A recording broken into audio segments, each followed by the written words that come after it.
Agoyo ni Nyasaye maduong' moloyo kamano.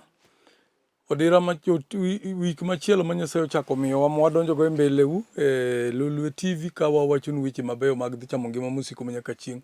Maduong' moloyo kaka wasebedo ka wawuoyo, wang'eyore maber ni nyinga iluongo ni Bishop Stephen Otieno Ojwang' awuok e piny mar Ugenya Uholo. To maduong' kawuono ni wabiro kendo kaka biro kawuono abiro ni mondo Injili maduong' madwa miyou en bedo kaka dhano bedo e winjruok kod Jehova Nyasaye. Walam Nyasaye. Agoyo ni erokamano Nyasaye maduong' moloyo. Kendo apako nyingi Jehova Majanyalo, Ruodh ng'wono, timo maber, miyo wadira maduong' ka wakalo Nyasachwa wachopo loka machielo kawuono ni. Iber Lwanda mar Agabo jakony ma jochan Mesia maka Daudi onge gima wanyalo wacho bende onge gima wanyalo timo Nyasachwa be onge gima wanyalo loko to mana ng'wono ni emosesiko kuomwa Ruodh ng'wono Nyarombo jatich maber Kristo isebedo kiduogo irwa kata ka wabam ka waweyo ma wayie lokore Ruodha tiduogo irwa kendo ing'wononwa. Omiyo adwa kwayi Nyasachwa ni lamno oganda duto mochiko itgi makoro winjo wachni ya Nyasachwa e TV kae kawuono ni Ruodh ng'wono ting' jogi man kod midekre malo Ruodha gibed mangima ya Nyasaye mondo gichik itgi ka gin kod del maber. Kwaye Nyasachwa joma weche gi ok dhi maber Ruoth Nyasaye ma jang'wono chieng' maler Lwanda los yore gi bendo bed maber. Kitimo kamano Lwanda to maduong' kabisa Nyasaye moloyo to mi jogi it ma winjo kendo gi chuny mar rwako e nying Yesu Kristo Ruoth. Amen. Kaka wasewuoyo kendo wawacho abiro kawuono mondo wawuo e wach mar bedo e winjruok kod Jehova Nyasaye. Kisebedo e winjruok kod Jehova Nyasaye to Nyasaye miwinjori godo no ichalo ng'ama ondiko winjruok. Kindiko winjruok to chuni ni nyaka idag e winjruogno kata kitiyo to nyaka iti e winjruok. Nitie ne wawinjore ni wadwa luwo Jehova Nyasaye. Nisewinjori gi Nyasaye ni biro bedo ng'ate, kisebedo ng'at Jehova Nyasaye to koro tiyo kaluwore kod kaka Jehova Nyasaye dwaro nikech in ng'at Jehova Nyasaye. In ng'at ma koro oseyie ni in ng'at Jehova Nyasaye. Koro chuni kaka dhano ni nyaka iti kaluwore kod kaka Nyasaye dwaro. Emomiyo kabiro kawuono ta adwa wachoni ni kisebedo winjruok ma Jehova Nyasaye to dakni bende mondo nyis kaka ng'ano manie winjruok. Chalo kaka ng'at monyombo. Kawo nyako ma keto kod winjruok ma imiye chikegi midwa mondo bi odagie obendo miyi chikege mobiro dwaro no mondo ibi dagi ubu dago kode. Koro chuno ni nyaka uti within chikego. Maka nitie gimoro makethore to udok kendo urifa nyako ni biro rifa ni to wuon ng'ane kane wachako dak ni wawinjore ni wabiro dak kama in bendi biro rifa ni nyako no min ng'ane kane wachako dak na nyisi ni an adwaro ni mondo idak koda kama. Kichako weyo yo winjruok mane usetimo to chako ng'ere ang'eya min ot chaka neno no yorni ng'ani osechako weyo. In bendi chako nena ni min ng'ane osechako weyo chike mane waketo. Yie momiyo weche mag Jehova Nyasaye ka isedhi mokwongo iyie kaka wan joroho watero ng'ato iratil. Kitero ng'ato iratil idhi e ode to kisedhi e ode to ulaloru kode to ka uselaloru to yie gi chunye na biro tiyo kaka usewachono to uchungi kore dho ode olokore kod adier. To jo injili bende wacho ni Jehova Nyasaye ni wachna yie kuom Jehova Nyasaye manyalo gik moko duto. Kochakre kawuono abiro wuotho e yo ma Jehova Nyasaye dwarogo. Waketo ng'ato ratil jo injili mano bende en kit ratil ma iketo kod ng'ato e singruok ma tiende nyiso ni iseyie indiko agreement ni dwa wuotho kaka Nyasaye dwaro. Emomiyo wach ni bedo e winjruok kod Jehova Nyasaye. Wadwa yudo somo matin. Wadwa yudo somo e kitabu matin tu mar Jo-Rumi. Wadwa yudo somo e kitabu mar Jo-Rumi adek wan machino 28. Jo-Rumi 3:28. Wacho niya, wiye malo wacho yo ma Nyasaye miyogo dhano bet e winjruok kode. Wasenwang'o malong'o ni Nyasaye miyo ng'ato bet e winjruok kode mana nikech yie to ok nikech rito chik kata matin. Haleluya. Nyasaye ok mi wabed e winjruok kode nikech kata wajomoko wan gi mwandu. Nyasaye ok mi wabed e winjruok kode nikech wan joma riek mar wigi bitho. Nyasaye miyo ng'ato bedo e winjruok kode mana ka ng'ano oseyie kendo ng'ano yie. Ng'at man kod yie emosebedo e winjruok kod Jehova Nyasaye. Iyie nang'o? Ayie ni Nyasaye gola nyalo wara mabed ng'at ma ja adier, awe richo manya timo nyoro, awe dak manya dak godo nyoro, mondo adag dak masani ma dhano kawuotho to dhano neno ni ng'ani olokore, kendo ng'ani osetimo winjruok, ng'ani otimo winjruok mar adier kod Jehova Nyasaye. Kitimo winjruok mar adier kod Jehova Nyasaye, to chuno ni nyaka iwuoth kaka ng'atno moselokore, mosewarore, kod timo timbe ma Jehova Nyasaye matimore nade ema dwaro. Kanyo asomo oboke ma pile ka pile ma wik mokalo, gaset moro nyocha e wik mokalo no ne wuoyo ni kaka jokristo, jotelo mag Kristo koro dak. Inwang'o ka ja pastor mar Kristo, bishop mar Kristo obiro e kanisa to keto musdola e mesa. Tiende ni jatelo jatend Kristo oluor, ok en ng'ama ni kod chir. To iwachonwa ne ka ruodhi mag Aram obiro monjo Elisha,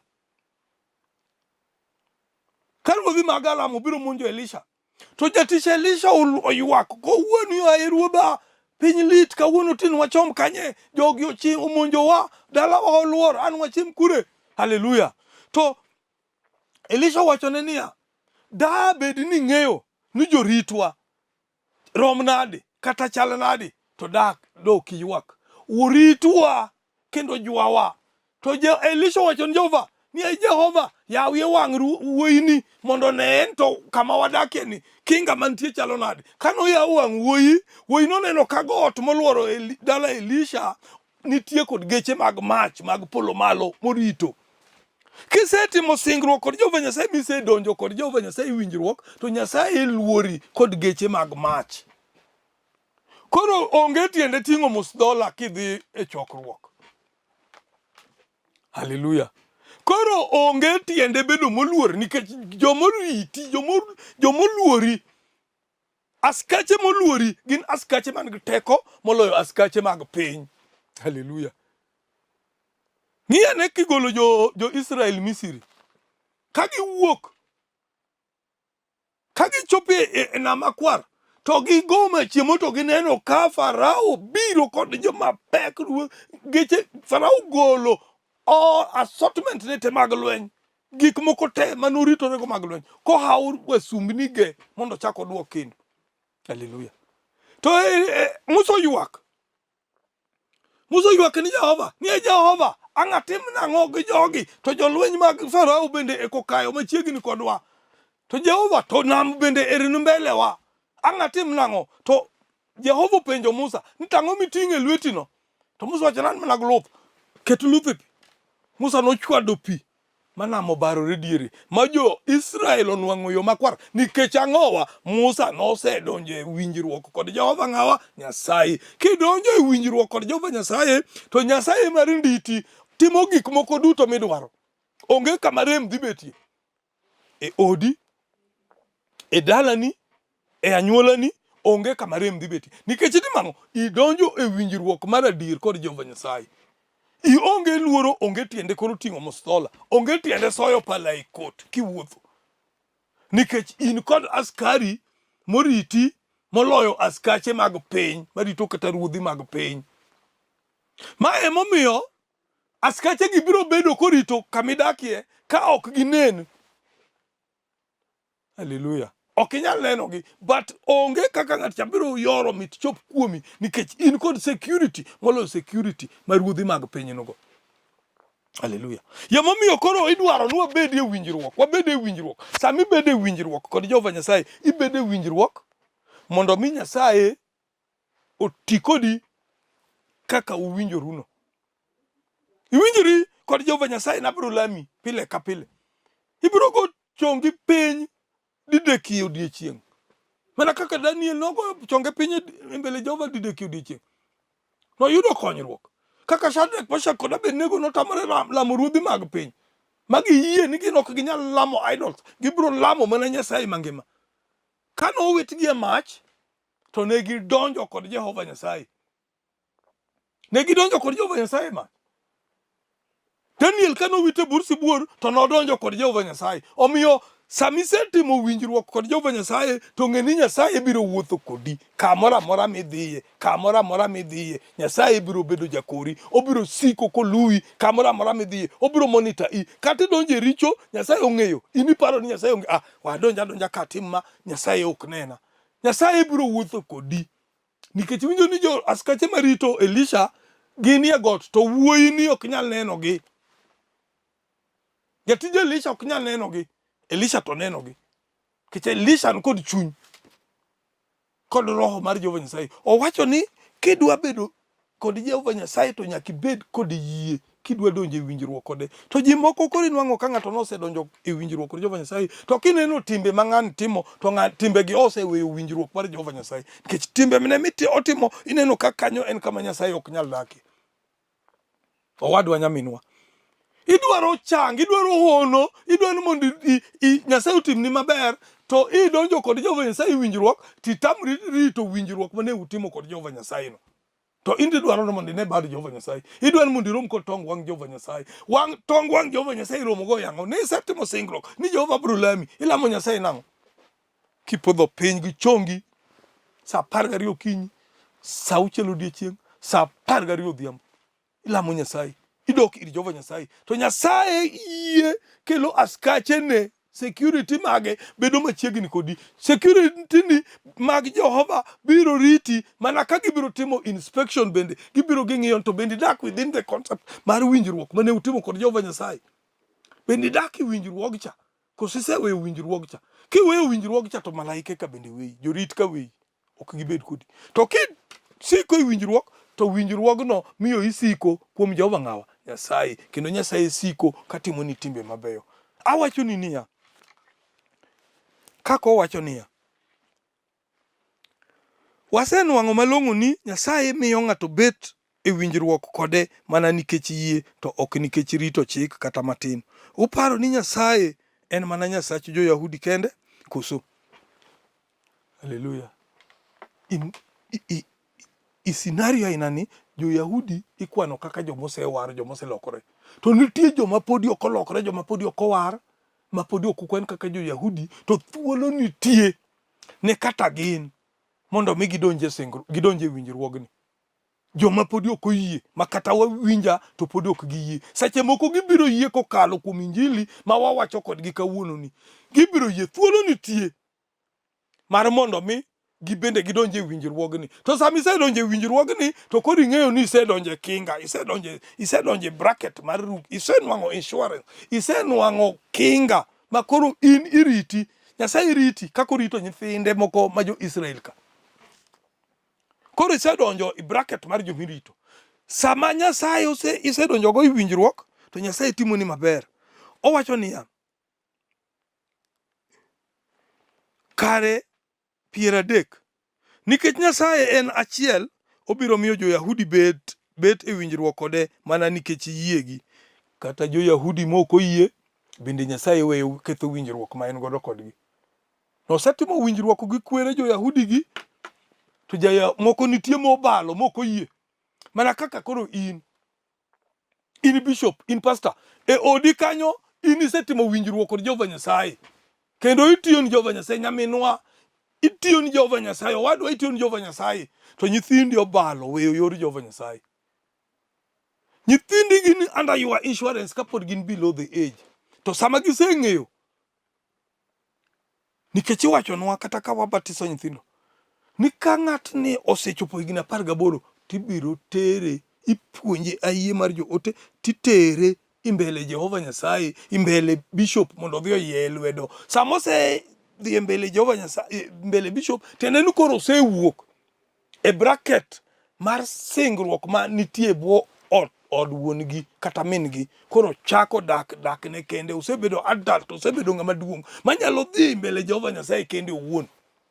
Haleluya. Koro thuolo nitie mondo mi ng'atni owuogi e tong wang Jehova Nyasaye, kata obed nyathi bishop, kata obed nyathi pastor, kata obed nyathi madha mar kanisa, to ok osedak within the concept mag winjruok mane wuon gi otimo go winjruok kod Jehova Nyasaye.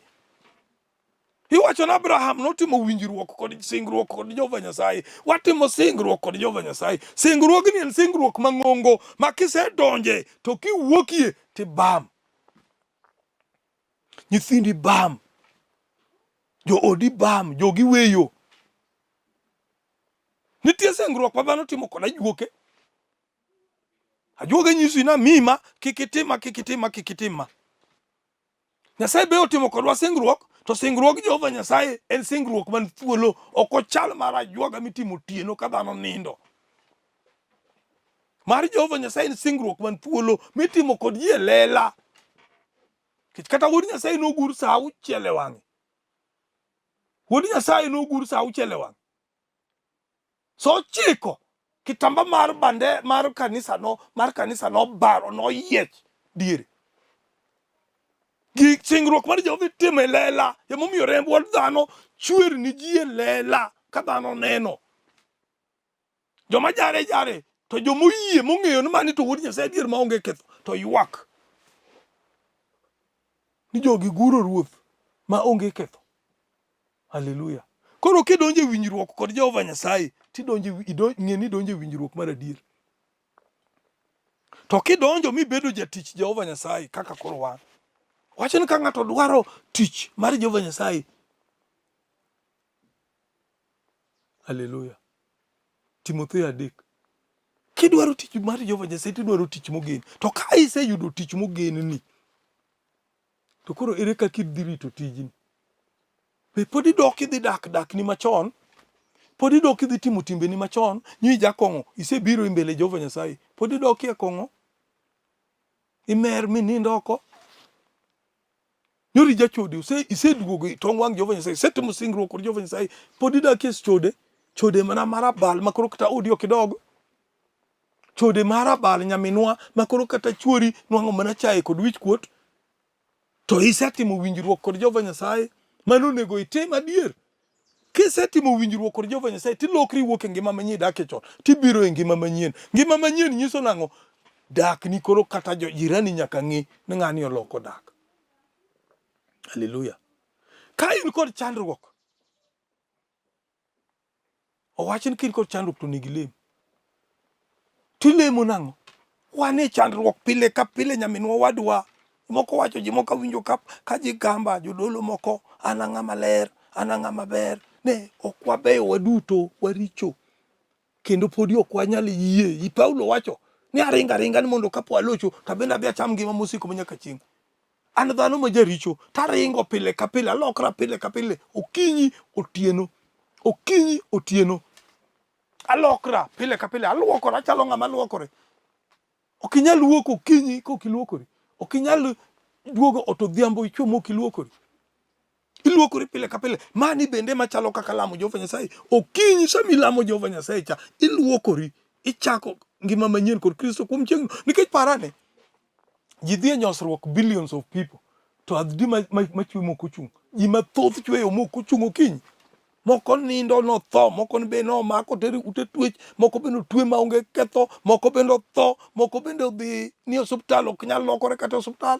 To in te ngima itimo singruok kod Jehova Nyasaye. Tiende ni kichungo kiny nyaka igon Nyasaye erokamano ni Jehova goyo ni erokamano. Ichak imiya piny machielo maneno. Imedo odiechieng' moro machielo e ngimana. Ji moko ngima gi ong'adore, moko ngima gi ng'adore kaka nyuologi kawuono, kiny ngima gi oseng'adore. In isechopo higni 70, Nyasaye pod omi ndalo, pod idhi adhiya nyime, kendo seche moko pod itegno, pod iwuotho awuotha. Kijana moro nitie ma ya kanyo onyuol, kijana olal e kong'o, kijana madho kong'o, kijana lewni olil kuome, to bende king'iyo gima okoso kata dala onge. Nyathi moro bende onyuol, nyathini bende balabala e odgi ka, nyathi odonje kuo, nyathi wuotho moro mopogore. To kineno joggi to gin joma ler, joma tiyo ni Jehova Nyasaye, joma ok yore gi richo. To ng'at achiel owuok e odni ma ikluw yo madier. Ng'atni ochako weyo singruok manyoni e odgi, ng'atni ochako weyo winjruok manyo jonyuol otimo gi Jehova Nyasaye. En koro wuotho awuotha, nyathini wuotho matin no nibiro poyo ni ne osechwade risasi oko kucho, ama noromo gi jopiny owang'e. Haleluya. Koro in bende miwuotho kando kacha biro wacho ne nyathi ng'ane kaka nyathi ng'ane okethore mal. Lamni mana ng'ano Jehova Nyasaye nikech jachien osenyuol kendo nyithindi otapaka giwuotho oko giwuotho kila mahali gilak jachien olak nyithindi oselak jachien dwani mondo bendo oyud mamlaka odwani mondo oyud teko mondo bendo obed gi teko jachien dwaro teko yemomiyo osedonjo ute jomoyie manyo osetimo singruok Jehova Nyasaye ogolo nyithindi Jehova Nyasaye kendo koro lalo. Haleluya. Kadwa wacho nini ya nyamin wadwa chung kuom Jehova Nyasaye e chandruok ma intie odi kanyono chung kuom Jehova Nyasaye lam Jehova Nyasaye an bende biro konyora kodi lamo Jehova Nyasaye to maduong' to in iwuon lam Jehova Nyasaye o Nyasaye maduong' erokamano ober emomiyo miyo wathuolo mar neno kawuono kendo wadonje mbele ne kai kawuono nyinga wuon maduong' iluongo ni Stephen Otieno Ojwang kaka nasewacho ni ang'amo wara ang'amo ng'eyo Jehova Nyasaye to maduong' kabisa ni agoyo erokamano noganda waduto nyoro nyowane e juma manyo ofiswa maduong' mar mission biro kawe toleo mar higa kendo nyo bishop marwa ma wuok e piny mar Ugis obiro bishop Philemon Achieng wuod Ndede wuod Achieng nyo biro kendo agoyo Nyasaye erokamano kuom oganda duto ma jo Nairobi region kuom tich maber manyoro utiyo kendo nyaneno ka dhano biro yo mowinjore tagoyo ni Jehova Nyasaye erokamano omed mana miyo wateko mar tiyo tich Jehova Nyasaye akwayo bende omed miyo Archbishop mar wateko mar lando injili mar Jehova Nyasaye akwayo bende omed miyo Assistant Archbishop 1 marwa kod 2 teko mar lando injili mar Jehova Nyasaye ne wan oganda manoromo kanisa wachonwa ni gin jomo owinjore kowuok kuonde mopogore opogore kanisa ok en anyuola achiel kanisa gin joma moko wuok e pinje mag maloka moko wuok e pinje mag milambo moko wuok Mombasa moko kuno to gibiro giriwore kanyakla achiel to gidonje ot achiel to gibedo e winjruok achiel koro gitiyo tich Jehova Nyasaye kaka familia adiwa achiel emomiyo agoyo erokamano noganda duto mochiko itgi kendo winja kawuono ka wawacho weche mag Jehova Nyasaye ta adwaro ni mondo ukaw singruok nyimine duto wete mosebedo kawuoyo koda e weche mag chandruogegi ne makuru Jehova Nyasaye an mabor alamonu Jehova Nyasaye to maduong' kabisa ne dwaro yieno kendi donje singruogno kendi kisekawo singruogno to Nyasaye biro konyi Nyasaye biro tayi Nyasaye biro riti